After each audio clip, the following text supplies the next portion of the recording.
Haya madhara ya oili nzito. Angalia ukoko huu. Hii ni oili namba 40 jamani. Sasa hivi kuna oili nyepesi zipo 20W50 na ziko 5W30. Tuachane na kuweka oili namba 40. Angalia ukoko huu unakuja kuziba tundu za oili, baadaye unasababisha kunokisha injini ya gari yako. Kwa hiyo tuwe makini. Angalia tope, angalia hii. Kama mnaona tope.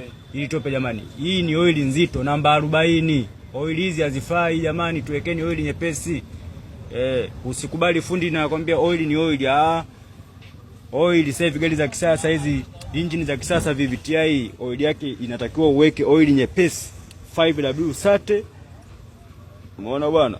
Na 20W50. Hizo ndio oili zilizopendekezwa kwenye VVTi. Tusiweke oili namba 40. Tunaharibu magari ya watu.